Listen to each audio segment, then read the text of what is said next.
Hello friends, my name is Shilpa Kakkar. I am from M.B.Patel English Medium Secondary and Higher Secondary School. Today I am back with history.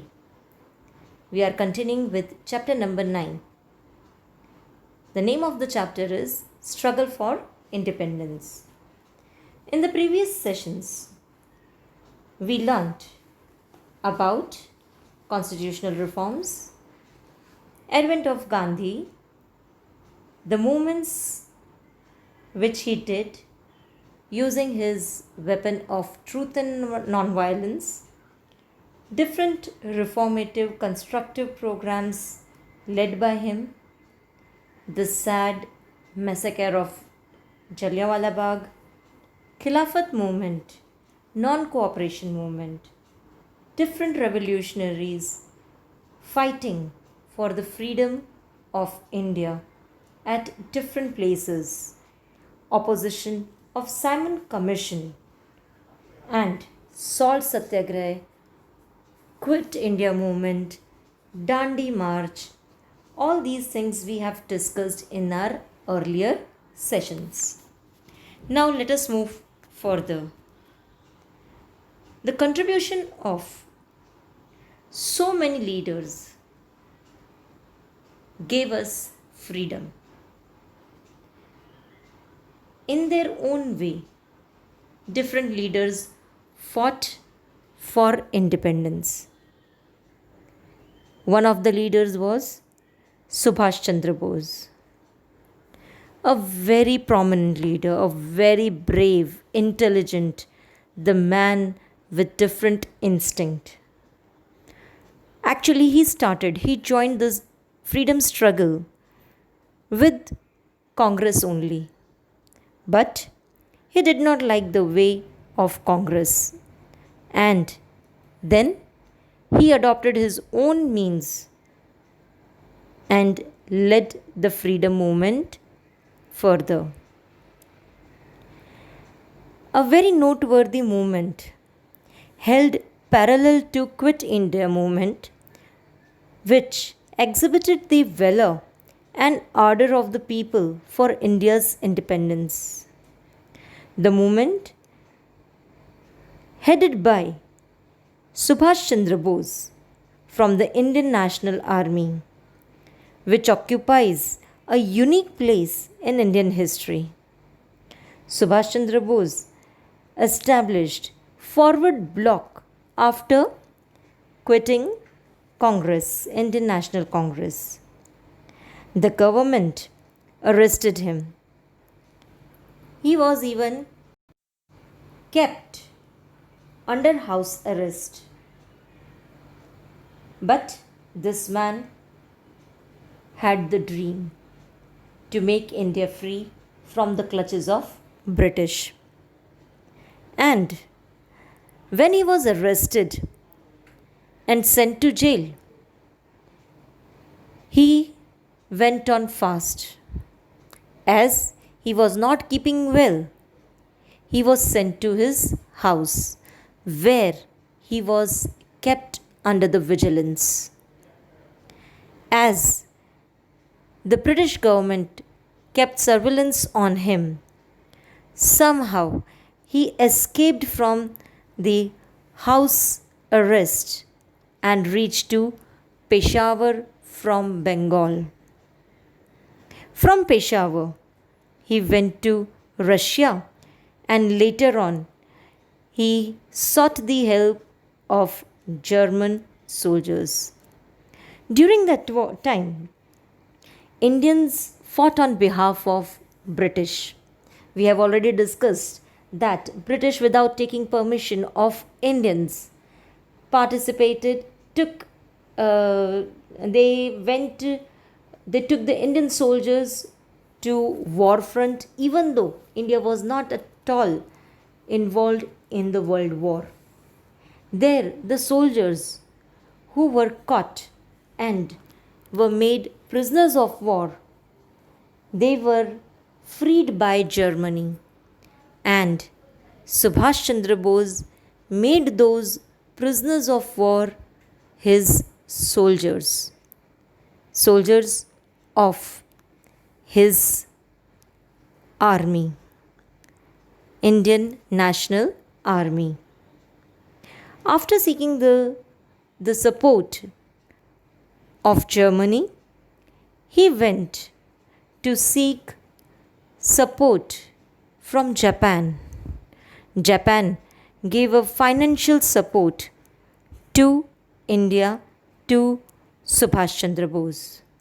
In order to create an armed force for the Indian freedom struggle at Singapore, with the help of Rasbihari Bose, he accepted the responsibility of leading the Indian National Army. General Mohan Singh had created a troop of Indian soldiers and formed Indian National Army.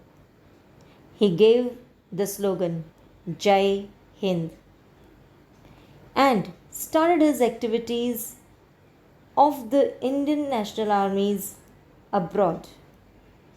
Subhash Chandra Bose was the opinion that there should be an attack on India via Burma. However, as Japan was defeated in the Second World War, the Indian National Army was also defeated. Because while coming back to India by airplane, Subhash Chandra Bose met with an accident. Due to that plane crash, he died. However, this mystery has been unsolved mystery till date. The government arrested three important leaders: General Nawaz, General Guru Dayal, and Prem Sehgal, and prosecuted them in Delhi Red Fort case. The Indians held demonstrations against it. Finally, these officers were released. But with the time, the British played the dirty game of divide and rule, and that led to communalism, sectarianism in India. They became successful in implementing their policy of divide and rule, and due to that, there was disintegration in India. Sectarianism is an ideology.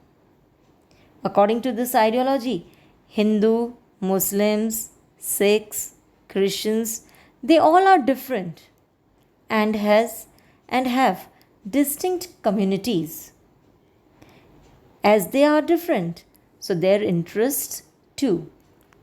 So these people, instead of becoming one, they were divided into different sectors. That is why there is no single identity like Indian nation. Due to the British rule, there was a rise of communism in India, because before that there were no distinction between Hindus and Muslims as they had created. They gave separate electorate, separate status of religion, caste, and promoted the feeling of separation from Hindus. Many important leaders played significant role in dividing Hindus and Muslims. He believed Sir Syed Ahmad Khan played an important role in this matter. He believed that the rights of Muslims were different from those of Hindus. Aligarh Muslim University was quite active in spreading these ideas. At the time of formation of the Indian National Congress in 1885, he strongly opposed it. He believed that it is the Hindu who rule over the country once the British rule has ended, and they will ill treat the Muslims. There are so many reasons behind this, because people were ignorant at that time. People were illiterate.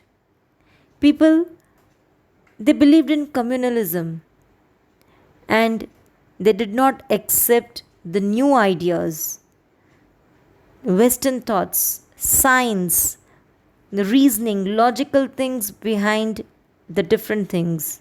And even people of different castes remain uneducated. Hindus got government jobs.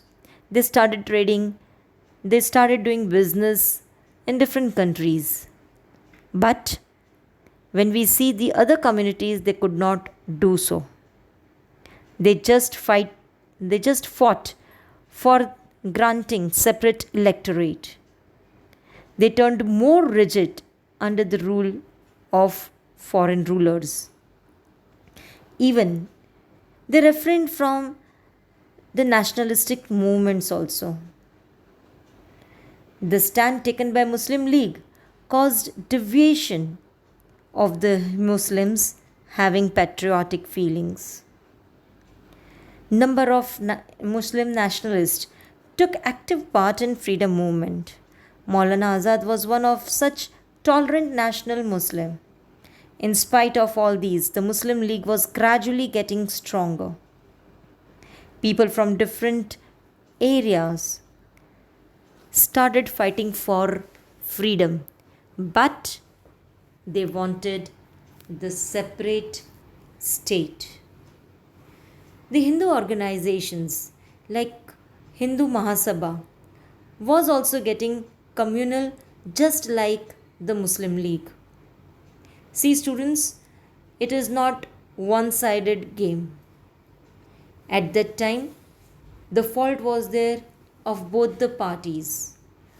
The third party, that is the British, played their role and became successful in dividing Hindus and Muslims. A series of meetings were held between Congress leaders and Jinnah between 1937 to 1939, but all ended unsuccessfully. During the period of 1946-47, the gap between Hindus and Muslims widened. The cabinet mission, they observed that it is very easy to get them separated. So Muslim League started waiting for the direct action day. There were communal rights in India. They just only wanted the separate state. Mahatma Gandhi personally went to places to control the situation which were out of control at that time.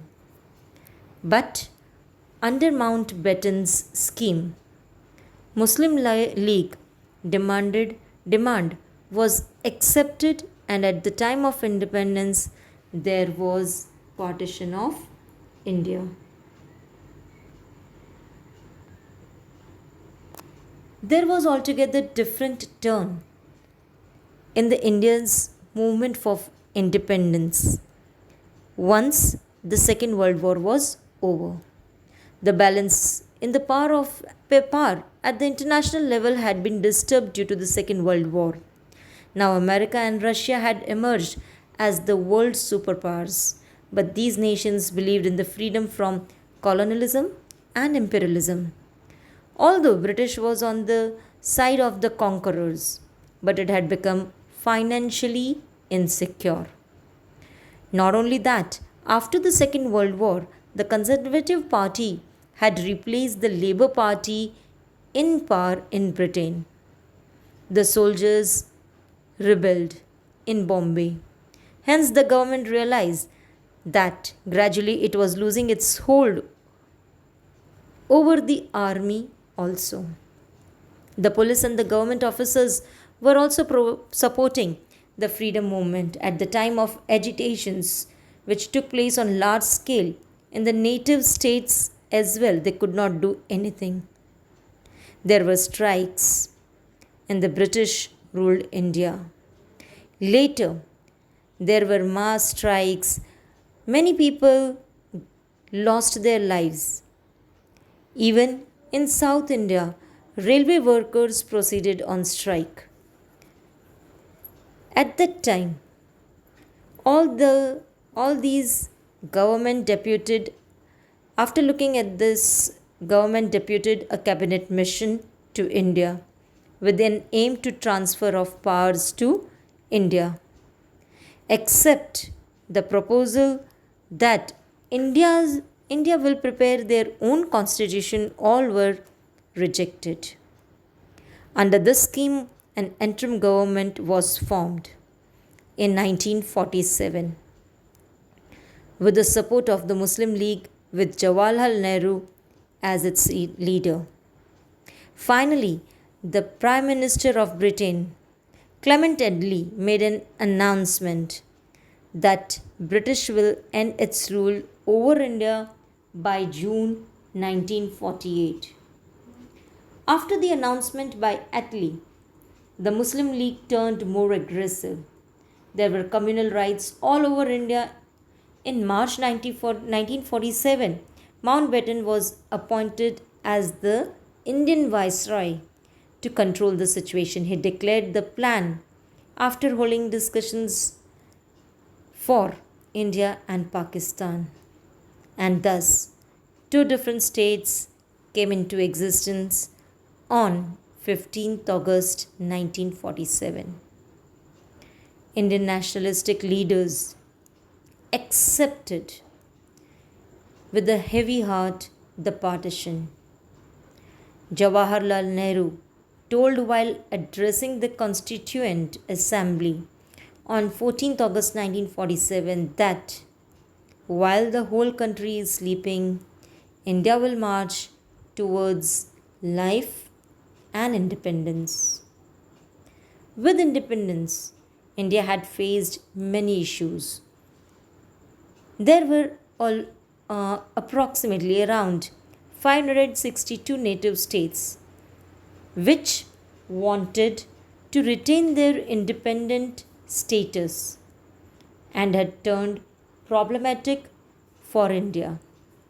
Sardar Patel said that in case if the issue of native states is not resolved, then India will lose its independence because of native states. On the other hand, there was a major issue of displacement of Indians as a result of partition of India into India and Pakistan. Especially the situation in Punjab and Bengal was quite explosive. The issue resulted into the widespread communal riots.